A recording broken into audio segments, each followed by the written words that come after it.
jovens! Olha, nós aqui na área de novo para mais uma aula de física com vocês, com os professores... Professor Maico Maciel e professora... Deise Lima, jovens! E já vamos para a nossa aula, professor Maico, de número 24. Ponto 1, exatamente. Uma aula que está muito bem posicionada na nossa jornada aí da física do primeiro ano.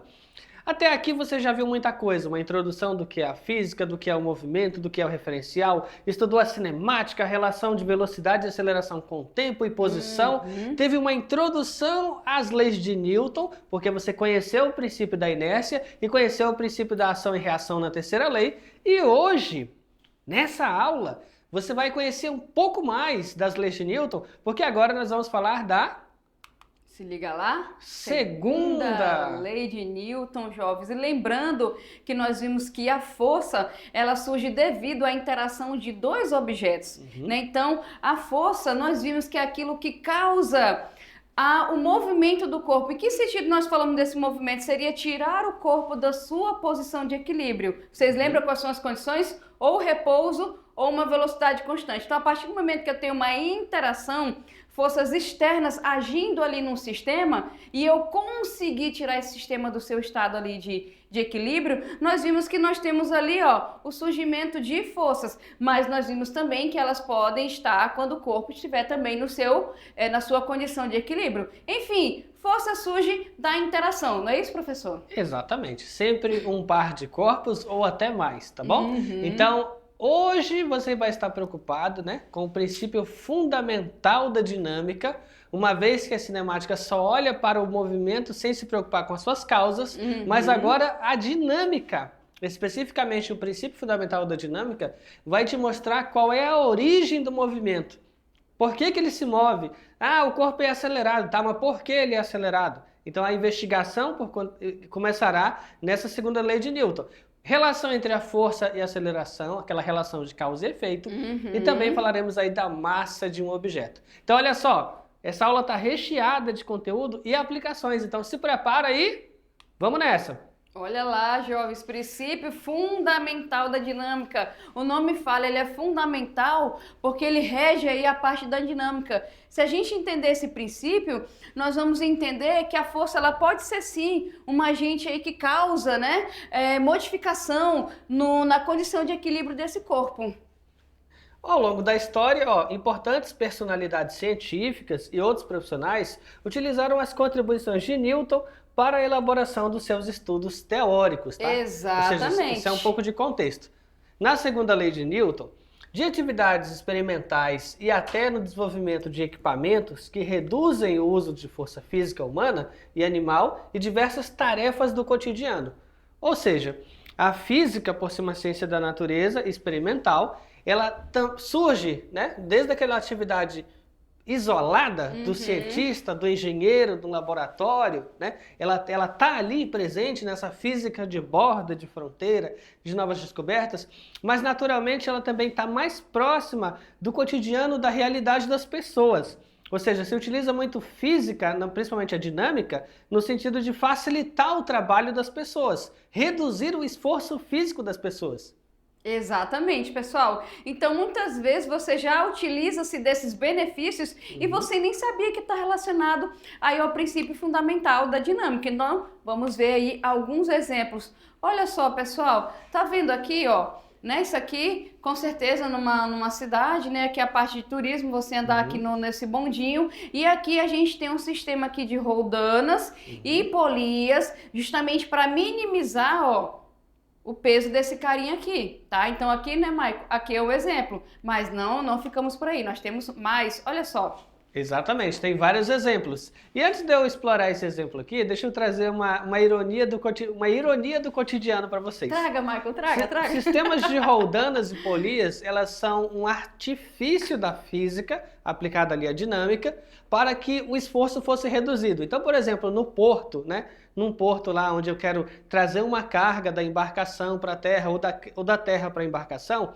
usa-se um sistema de polias ali para que os trabalhadores façam menos força, menos esforço. Ironicamente, quando as pessoas estão se sentindo sedentárias, elas vão e entram em uma academia. E na academia há vários instrumentos com roldanas e polias, mas com o intuito de que as pessoas façam força.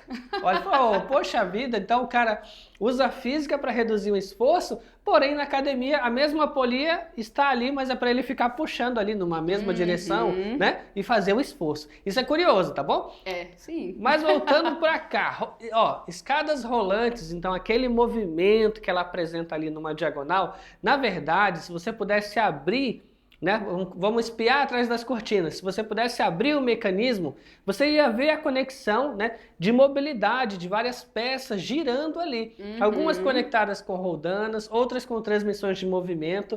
Então, com certeza, há a redução de esforço nesse fato de que elas estão conectadas girando uma em relação à outra. Há uma vantagem entre o raio de uma roldana e o raio da outra, tudo bem? Podem estar transmitindo uma velocidade de translação ou ainda uma velocidade angular, tá bom? Depende de como elas estão acopladas. Então, exatamente. tá aqui uma aplicação.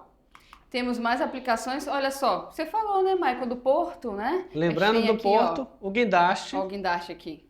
Tá? Então é um exemplo clássico, gente, muito utilizado. E na construção civil, nós temos aí vários exemplos, né?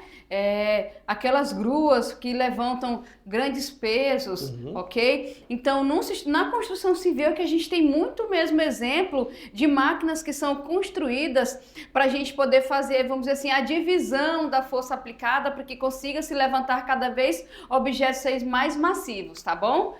Bom, esses, entre outros equipamentos, né, pessoal, são exemplos aí que podem ser utilizados na questão da força, do movimento. Então, todos os equipamentos, eles foram pensados para erguer grande quantidade de peso, né? Que é aquela força que a gente tem, que é pela aceleração da gravidade, tá? Então, tudo isso aqui, tanto o plano lá inclinado na escada que o professor falou, várias roldanas e polias e tudo mais, todas foram projetadas aí, seguindo o nosso princípio fundamental da dinâmica e utilizando conceitos físicos, tá?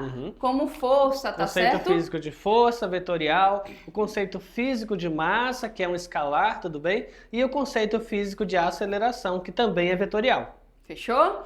Então, pessoal, todos esses equipamentos e tudo mais, eles foram feitos aí, construídos levando em consideração essas grandezas aqui. É claro que a gente tem outros cálculos envolvidos, né? Mas levando em consideração isso daqui, a força que eu tenho que aplicar para minimizar o meu esforço para erguer uma determinada massa e fazer com que esse corpo varie a sua velocidade para ele chegar onde eu quero, tá? Então, essas grandezas vão estar presentes no nosso princípio fundamental da dinâmica, também conhecido como segunda lei de Newton, fechou? Isso mesmo, pessoal. De todas as leis que nós trabalhamos até aqui, a segunda lei é aquela que traz e trabalha com mais equações, tá bom? E apesar dela ser apresentada para você como uma equação simples, é importante que ela nunca é pronta. Ela nunca é uma equação pronta. Ela vai ser montada a partir do problema, ok? Olha o que eu estou dizendo. Existe uma expressão para a segunda lei de Newton. No entanto, quando eu estou analisando um corpo somente em queda, a equação vai ser adaptada àquela situação. Isso. Quando são dois corpos atazanados ali, um vai subir, outro vai descer, eu já tenho que adaptar a equação ao problema, tudo bem? Então, por ela ter caráter vetorial, eu tenho que olhar como que esse corpo está, como está distribuída essas forças, se ele está se movendo, para onde, tudo bem? Então, olha aqui o seu enunciado. A força resultante que age sobre um corpo deve ser igual ao produto, ou seja, a multiplicação da massa desse corpo com a sua aceleração, ok? Fechou? Então, olha só, como o professor Michael falou, depende, pessoal, da situação. Porque quando você aplica força no objeto, você quer que esse objeto se desloque numa determinada direção e no determinado sentido. Então, o objeto se deslocou, para mim é bom, importa? Depende. Se ele estiver se deslocando para o sentido que eu não quero, então para mim não adianta de nada eu aplicar uma força ali, dependendo da situação. Então, isso dali vai ser a nosso favor a partir do momento que a gente conhece o sistema e que a gente vai estudar essas interações que são as forças. Olha só esse exemplo aqui, né? A gente pode ver, ó, que a força tá em que sentido? Do bloco maior para o bloco menor. Então, o sistema vai se mover como? Assim. Aí vai que tu fala, não, essa caixa vai cair, eu não quero. O que você vai ter que fazer? Fazer um outro estudo, aplicar a força num novo sentido para você ter o estudo disso daí. Então, vamos estudar esse primeiro caso aqui? Isso mesmo.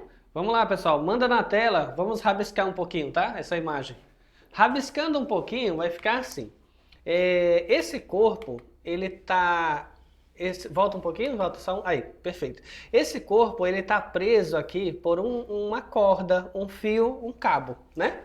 Dá pra ver isso aí, né, pessoal? Ó, é um fio que tá passando aqui, ó, passa pela rodando, esse fio vem e tá preso nos dois corpos. Posso chamar esse corpo aqui de A e posso chamar esse corpo aqui de B, certo? Nesse caso hipotético, hipoteticamente, essa é uma mesa perfeita, polida, não tem atrito, não tem nada. Então, se esse é o caso, eu vou pensar o seguinte, para baixo eu vou ter o peso do corpo A, como ele está apoiado numa superfície, eu vou ter um vetor normal, tudo bem? Força de contato aí, né? Exatamente, é um vetor normal, que eu represento por N maiúsculo, e se não tem atrito, o meu φ é zero. Se o meu φ é zero, a única força na horizontal para a direita é a minha força de tração. Ou seja, como é um fio, um cabo e uma corda, é uma força de tração puxando ele para a direita. Então, para o corpo A, e eu não estou olhando para o corpo B ainda, para o corpo A eu vou aplicar a segunda lei de Newton. Ou seja, para ele fica assim, ó, a força resultante em A é a massa dele, somente de A vezes a aceleração. Mas olha só, se ele só tem uma força direcionada para a direita, então a força resultante é a minha tração. Exatamente. Né? Nada se opõe, não tem atrito. Então, tração é a minha massa de A vezes aceleração. Ou seja, a minha segunda lei de Newton me permitiu chegar nessa equação para A. Exato, pessoal. Mas é um sistema, né? É um sistema. Como é um sistema, há um corpo A, mas também tem um corpo B. Então eu tenho que olhar agora as situações para B. Como que está B aqui? Bom, o B ele está aqui, lembrando, né, Mike, os dois eles estão ligados através desse fio e passando por uma polia. Então, de certa forma, essa polia está facilitando a movimentação desse corpo. Porque tu olha assim, se eu for olhar para o tamanho do corpo B em relação ao tamanho do corpo A, o B é menor. Mas como é que o movimento vai ocorrer nessa direção? Porque eu não tenho, gente, eu não tenho atrito. E dois, essa polia ela está ajudando esse corpo aqui, o A, a se mover livremente. E o B, o peso de B, tem essa, vamos dizer assim, essa influência de fazer essa movimentação. Como vocês podem ver que o professor Maicon colocou aí, ó, como é que está o peso de B. Exatamente, ó, peso de B na vertical para baixo, tração na vertical para cima. Professor, eu vou ter que usar a segunda lei de Newton? Com certeza, também. Deve, tá? Então a mesma ideia, a força resultante é a massa de B pela aceleração. Só que agora, diferente do A, que a resultante era só a tração para a direita, o B ele está descendo, então eu vou colocar o quê? O peso dele menos a tração igual a massa de B vezes a aceleração. Percebam que foi necessário analisar e aplicar duas vezes a segunda lei de Newton. Exatamente. Né? Uma vez para cada corpo, porque Isso. cada corpo vai estar sujeito a vetores em direções e sentidos diferentes. Então, se eu tivesse mais um corpo C ali, Maicon, por exemplo, ligado entre A e B, eu também teria que fazer para ele, Também né? deveria considerar esse corpo. Ou se eu tivesse no abaixo cálculo. de B aqui, mais um pendurado aqui, gente, eu também teria que fazer, tá? Então, a segunda lei você tem que aplicar em todos os corpos que estão aí. Perfeito. Fechou? E após isso acontecer, pessoal, ele vai desenvolver uma aceleração, né? Porque tem uma...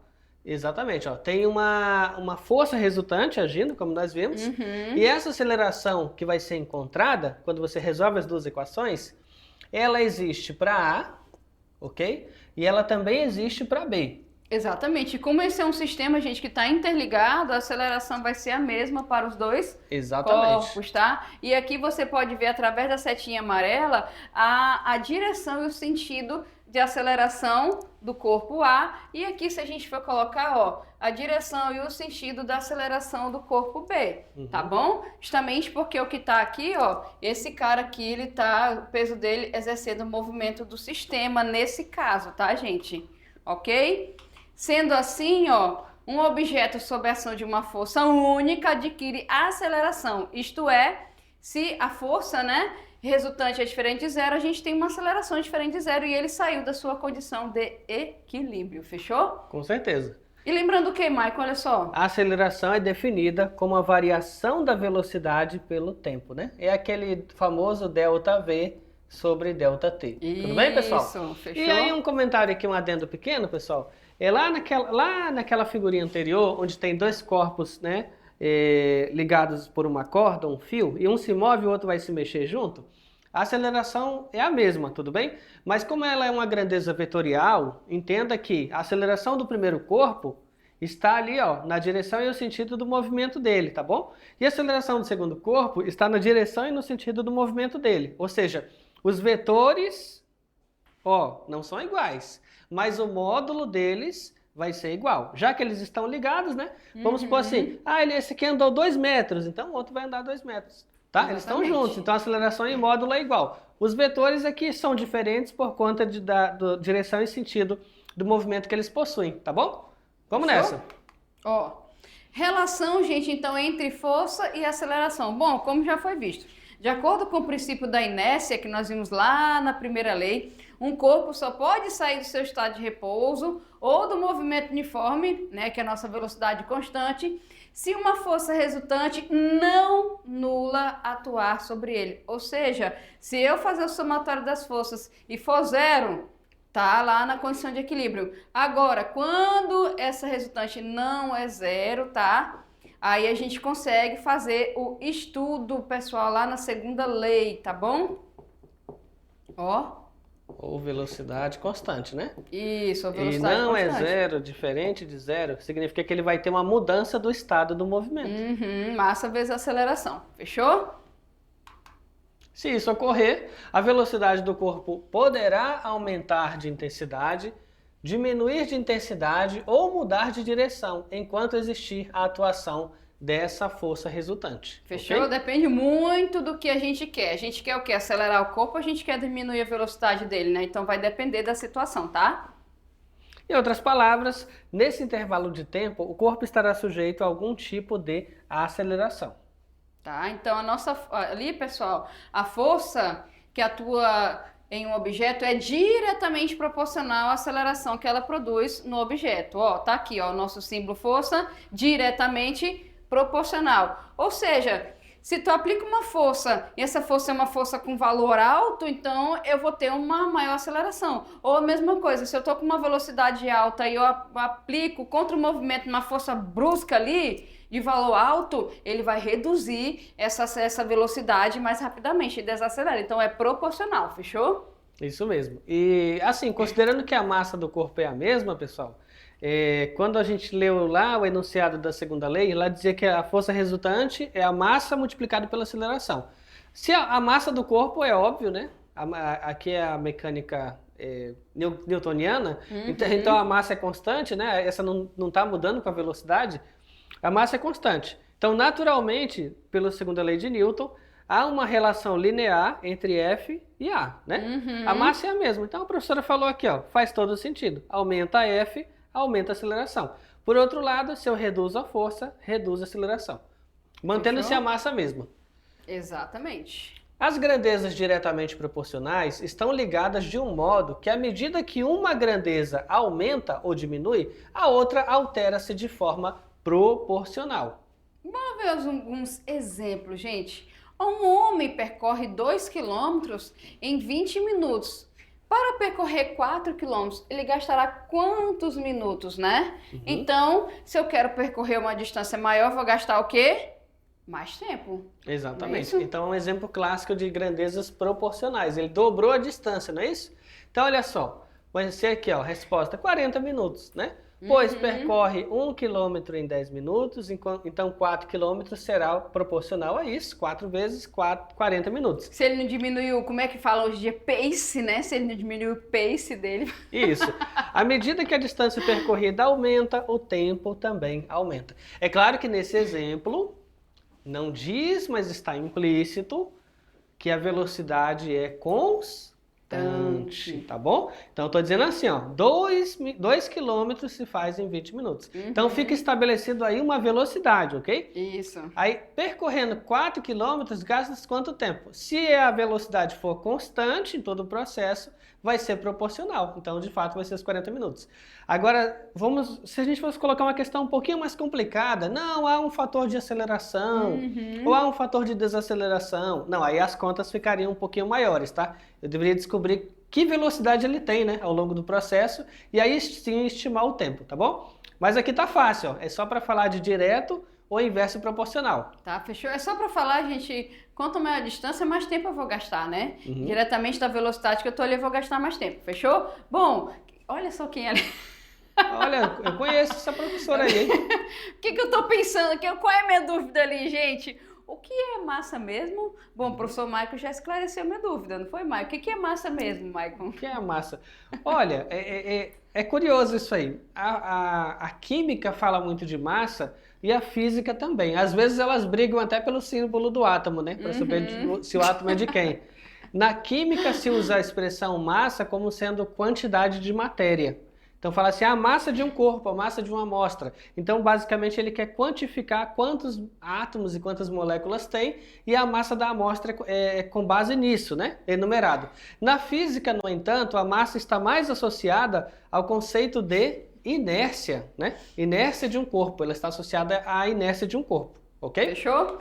Bom, gente, Bora então, lá. massa está associada à inércia do corpo, né? Como o professor Michael estava falando, ó, para muitos professores de ciência, o corpo é a quantidade de matéria que o compõe, é por isso que nós vimos que é uma grandeza ali constante, a gente não precisa saber a direção e o sentido da massa, tá? Se você subir numa balança sentado, subir numa balança em pé ou conseguir ficar na balança deitado, vai ter a mesma massa ali, tá bom? Enquanto força e aceleração, a gente precisa saber sim da direção e do sentido. Na mecânica newtoniana, é a medida da quantidade de inércia de um corpo, tá certo? Fechou?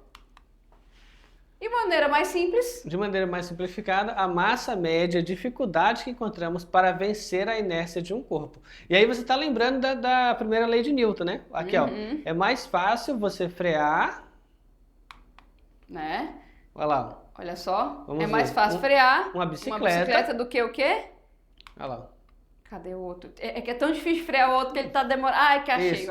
Do que um ônibus. Aí você fala assim, ué, por que será? Por conta do freio? Não, não é por conta do freio não, tá, pessoal? É a massa, né? A massa que possui o conjunto ciclista mais bicicleta é bem inferior à massa do ônibus, né? Com o motorista e os passageiros, que é muito mais massa. Então, quanto maior a massa, maior a dificuldade de mudar o seu estado de movimento. Então, tenta reduzir um ônibus para ver, né? É por isso, gente, que não é prudente um carro, uma moto ficar muito perto, né? Você tem uma carreta atrás, tem um ônibus, você ficar muito perto, né? Aqui você não respeitar essa distância de segurança. Ou se você vê uma distância aqui de segurança entre um ônibus e um carro, você ficar aqui. Não é seguro, por quê? Numa freada brusca que precisa ocorrer, como a massa do ônibus, a massa do caminhão é muito maior do que a massa de um carro ou de uma bicicleta, ele vai demorar mais tempo para parar e a chance de pegar o veículo ou quem estiver à sua frente vai ser muito maior, tá? Isso justamente por causa da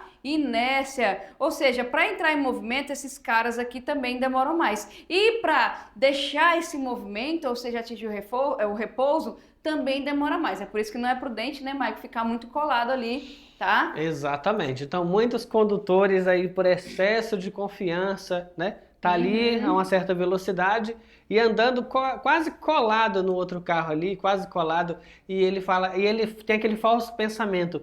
Não, se tiver qualquer imprevisto, eu sou rápido, eu tenho reflexo, né? Aí ele acha que tem reflexo e pode pisar no freio. Mas mesmo que ele seja assim tão ágil e pise no freio, não haverá espaço e tempo hábil de desaceleração do veículo. Você entende? Mesmo que o cara... E lembrando que nós temos um tempo biológico natural de reação. Mesmo que o cara fosse uma máquina e percebesse que o carro da frente reduziu rápido e ele tivesse que acionar ao mesmo tempo ali, quase que instantâneo, não haveria tempo de desaceleração. Então, uma colisão seria inevitável. Tá bom? Exatamente. Sabendo disso, lembrando da segunda lei de Newton e também lembrando da primeira, inércia, respeite o espaço, né? Dê aquela distância segura entre um veículo e outro na estrada, tá? É física pura isso aí. Vamos lá. Física pura, gente. Então a inércia do ônibus, nesse caso, é muito maior do que, como o professor Michael falou, do que a inércia do conjunto ali, massa mais ciclista, tá certo? Então isso a gente vê na física newtoniana. A massa do corpo, como nós falamos, é constante, qualquer que seja, pessoal, o lugar que ele esteja, tá? Ah, mas se for para outro planeta, a massa continua sendo constante. O que muda é o valor da aceleração da gravidade, beleza? Exatamente. Então, em qualquer velocidade, em qualquer local, essa massa vai ser a mesma. O que vai mudar são as condições de força, aí muda o quê? Velocidade, tá? Fechou? Na Lua, você consegue ficar menos pesado, tá bom? Tá? É 1/6 da gravidade terrestre, então na Lua você fica menos pesado. Mas você vai ter a mesma massa, pessoal, na Lua, tá? Então, ok? Então, olha só, no estudo da física moderna, desenvolvido aí a partir de 1905, a data das teorias da relatividade, publicação, a massa de um corpo não é constante, varia com a mudança da velocidade. Que foi o que eu comentei um pouco antes aqui, né? Porém... foi o que eu comentei um pouco antes aqui. A variação da massa do corpo só é percebida para violentas variações de velocidade, na ordem, da velocidade da luz no vácuo.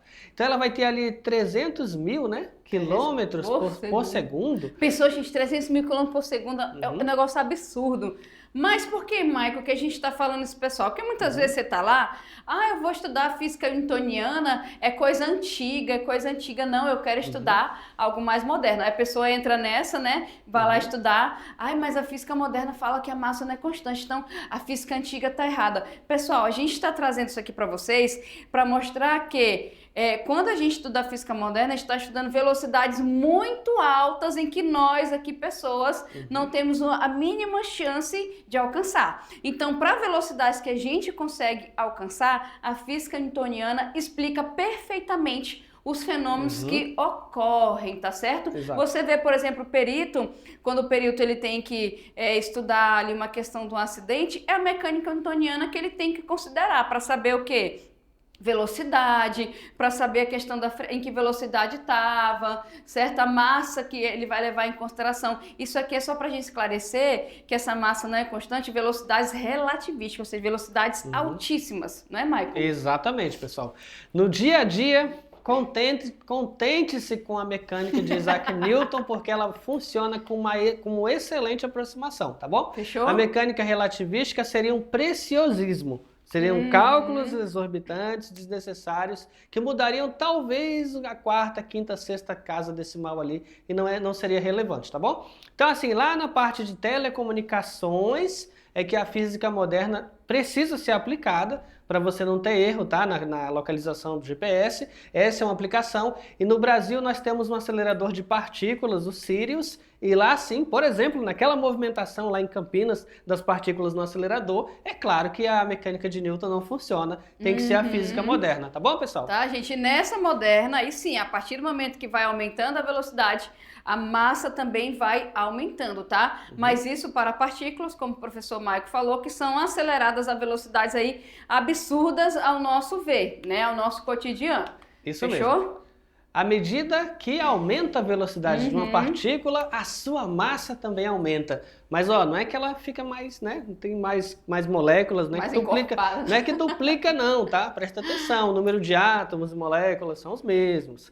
No entanto, a inércia aumenta com o aumento da velocidade. E por isso que você disse que há um aumento dessa massa inercial, tá bom? Então, olha só. Teoricamente, se a velocidade de uma partícula atingisse a velocidade da luz, a sua massa inercial tenderia ao infinito. Olha que coisa, né? É a massa curiosa. É a massa Buzz-Lightyear, né? O infinito é a lei, né, gente? Pois é, pessoal. Imagina um corpo que tivesse muito mais massa, igualando-se à massa do universo, tendendo ao infinito. É por isso que, um corpo viajar com a velocidade da luz no vácuo, 3 vezes 10 elevado a 8 né, Michael? metros por segundo. É impossível, tá? Essa é a velocidade limite da natureza. Limite, tá? Nenhuma partícula que tenha massa consegue se deslocar nessa velocidade. Nem tá o bom? Flash, tá, gente? No Flash tem lá que ele consegue uma velocidade não sei quantas vezes maior que a da luz. É ficção, né, gente? Exatamente. É ficção, mas jamais, né? Isso. Uma radiação eletromagnética, que é a luz, os espectros delas, monocromáticos, conseguem viajar uma velocidade aí. Mas é o quê? Porque é uma radiação eletromagnética. Exatamente. Agora, um corpo, né, por menorzinho que ele seja, ele não faz essa velocidade. Não é sempre faz. inferior a essa velocidade. Então, vamos lá. Voltando à segunda lei de Newton, a força resultante, olha só, está direcionada na horizontal para a direita, a aceleração na horizontal para a direita, e olha só, na segunda lei, o que diz ali? Newton analisou que a resultante das forças aplicadas no corpo e a comparou-a com a aceleração por este corpo. Por esse corpo. Isso. Exatamente. Então, olha, eles estão na mesma direção e sentido. Dá uma olhada lá. Força resultante. Então indica, gente, que a resultante é aquilo que resulta do movimento do corpo, a aceleração vai estar na mesma direção e no sentido. Aí tu pode perguntar, ué, professora, mas as forças contrárias. Lembrando, o que é resultante? É a soma de todas as forças ali, tá? Então eu tenho que analisar matematicamente a direção e o sentido. É claro, então, que a resultante sempre vai estar na direção e sentido do movimento desse corpo, porque senão, gente, não teria movimento, a gente não aplicaria a segunda lei. Exatamente. Certo? Ele indo lá, deixa eu voltar. Digamos que ele está, digamos que ele está sendo acelerado, aí a aceleração, né, e a velocidade na mesma direção e sentido, e a força resultante para lá também. Ah, professor, mas e se tiver só uma força agindo sobre ele na horizontal? Por exemplo, a força de atrito. Aí você só tem, por exemplo, solta um disco no chão e ele sai deslizando. Só tem a força de atrito. A força de atrito é oposta ao movimento, e nesse caso a força resultante seria a força de atrito e oposta ao movimento. Ainda assim, você teria que escrever a força resultante e a aceleração na mesma direção e sentido. Ou seja, indicando que o corpo, com o passar do tempo, está diminuindo de velocidade. Fechou? Então, o que o Newton fez? Né? Ele alterou o resultante das forças aplicadas aí nesse corpo, né, Michael, de massa M, e verificou, gente, que a aceleração do corpo também sofria alteração. Ou seja, essa, como foi falado anteriormente, a aceleração é proporcional à força aplicada. Logo, se eu modificar a força, também vou estar mexendo na aceleração. Fechou? Olha lá. E foi embora, hein? Ó, percebeu que ele foi mais rápido, né? Com o passar do tempo, pessoal. A velocidade foi aumentando, tá? Não foi constante. Ou seja, se o corpo teve uma aceleração maior numa segunda situação, significa que a força aplicada nessa segunda situação também foi maior, tá, gente? Então aqui só pra gente ver, olha só. Ó. Vai se movimentar, peraí, a força tá vindo. Olha lá, o primeiro foi, e parece que o segundo foi mais lento, né? Tá? Por que ele foi mais lento? Aí, como a professora comentou aqui, é isso mesmo.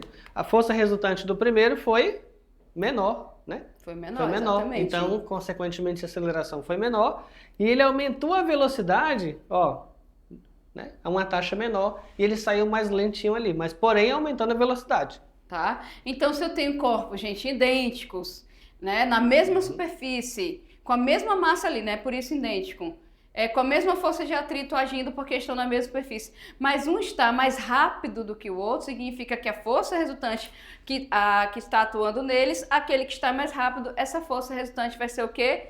Maior, tá? Então foi isso que foi concluído, né? Vamos na tela, gente, pra gente ler melhor com vocês? Então foi isso que foi concluído, né, Michael? Exatamente, tá? Uma relação entre força e aceleração. Então, olha só, passou, tá. Ok. E olhando para a equação, né? Olhando aqui para a equação e analisando a massa, a equação ela diz isso aqui para você: força resultante, massa vezes aceleração. Certo? Ah, professor, calma lá, a força ela pode mudar conforme os vetores, né, que você vai aplicando. A força resultante. A aceleração é proporcional à força. Ok, mas só tem uma coisa aí que é constante. Que é a massa do corpo, certo? Nessa sua física do ensino médio, aquela informação de que a massa pode mudar com velocidade, deixa ela para exceções, né? Velocidades muito elevadas. Muito elevadas, física moderna. Então, considere a massa constante, tá? É o movimento de um ônibus, de uma carroça, uma pessoa correndo, é um negócio caindo, massa constante. Então, você isola a sua massa e você fala assim, a massa é constante. Como que ela vai poder ser constante? É eu pensar assim, se eu aumento a minha força resultante, ou seja, se eu aumento o valor dos vetores que estão atuando ali... Aumenta a inércia, né, do corpo? Proporcionalmente, eu também tenho que mexer na aceleração, Uhum. né? Porque se isso é uma fração e eu mudo só um valor e deixo o outro constante, é claro que a massa seria modificada, o que fisicamente fica impossível. Uhum. Né, pessoal? O corpo tem 2 kg, ele vai continuar tendo 2 kg. Exatamente. Mas aí, olha só, se eu colocar uma força resultante lá de, vamos colocar assim, 4 newtons, vamos colocar valores aqui. Olha lá, o corpo tem 2 kg, tá? Que isso é constante, ok. Ah, eu aplico aqui 4 newtons de força resultante, ok. Ele vai ter um fator, né, de aceleração para Aham. você encontrar. Ah, Michael, eu dividi aqui um pelo outro.